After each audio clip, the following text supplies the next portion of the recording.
அனைவருக்குமே வணக்கம். சற்று முன் கிடைத்திருக்கக்கூடிய ஒரு மிக மிக முக்கியமான செய்தி ஒன்று வெளியாகி உள்ளது. சற்று முன் செந்தில் பாலாஜியை அடித்து இழுத்துச் சென்ற டெல்லி போலீஸ். இது மாதிரி பார்த்தீங்கன்னா செய்திகள் வெளியாயிருக்கு.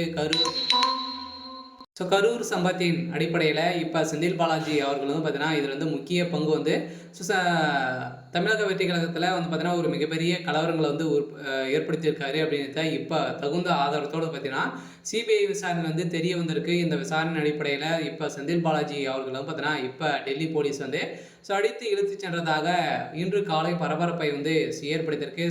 செந்தில் பாலாஜியுடைய கதை ஒட்டுமொத்தமாக முடிய போகுது. அனைவருக்குமே தெரியும் செந்தில் பாலாஜி அவர்கள் பார்த்தீங்கன்னா வருகின்ற சட்டமன்ற தேர்தலுக்காக அதுக்குள்ளே ஏதாச்சும் அமைச்சராக நம்ம பொறுப்பேற்க வேண்டும் அப்படின்ற மாதிரி திமுகவுக்கு பார்த்தீங்கன்னா ஒரு மிகப்பெரிய விசுவாசத்தை காட்டி இருந்தாலுமே இப்போ வசமாக சிக்கி கொண்டு இருக்காரு. பார்த்தீங்கன்னா எவ்வளோ விசுவாசங்கள் காட்டினாலும் பார்த்தீங்கன்னா திமுக அமைச்சராக இருந்தால் மட்டுமே தான் பார்த்தீங்கன்னா இப்போ வருகின்ற சட்டமன்ற தேர்தலில் போட்டியிட முடியும் அப்படின்ற மாதிரி தேர்தல் ஆணையம் அதிரடியாக பார்த்தீங்கன்னா ஒரு அறிவிப்பு வெளியிட்டிருக்கு. இந்த அறிவிப்பின் அடிப்படையில் செந்தில் பாலாஜிக்கு ஒரு மிகப்பெரிய சிக்கல் வந்திருக்கு. இருந்தாலுமே இந்த சிக்கலின் அடிப்படையில் செந்தில் பாலாஜி செய்தது ஒரு மிகப்பெரிய பாவ செயல். இந்த பாவத்தை மன்னிக்கவே முடியாது அப்படின்ற மாதிரி நீதிமன்றம் போட்ட தீர்ப்பின் அடிப்படையில் இப்போ செந்தில் பாலாஜியுடைய கதை ஒட்டுமொத்தமாக முடிந்திருக்கு. இப்போ டெல்லிக்கு தூக்கியிருக்காங்க. சில டெல்லியில் விசாரணை நடந்துட்டு இருக்கு. சில பார்த்தீங்கன்னா ஏற்கனவே ஒரு மிகப்பெரிய பிரச்சனைகள் அவர் இருக்கா இல்லையா.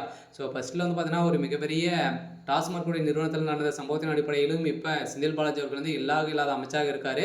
ஏற்கனவே ஒரு மிகப்பெரிய ஊழல் அதிமுக ஆட்சி காலத்தில் இருக்கும்போதே பார்த்தீங்கன்னா ஒரு மிகப்பெரிய ஊழல் செய்த காரணத்தின் அடிப்படையில் தான் அதிமுக விலகி இப்போ திமுக இணைந்து ஒரு மிகப்பெரிய புள்ளியாக இருக்காரு. இருந்தாலும் செந்தில் பாலாஜி அவர்கள் தெரியும் இவர் யார் அப்படின்றத செந்தில் பாலாஜி கரூர் மக்களுக்கு அனைவருக்குமே தெரியும் இல்லையா.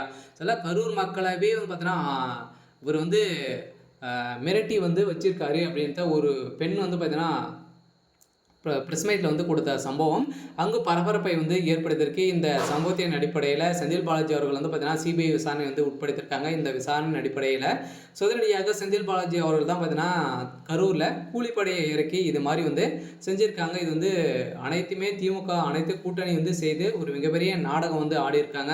இந்த நாடகத்தின் அடிப்படையில் மக்களுடைய உயிர் தான் சென்றிருக்கு. இதற்கு அனைத்துக்குமே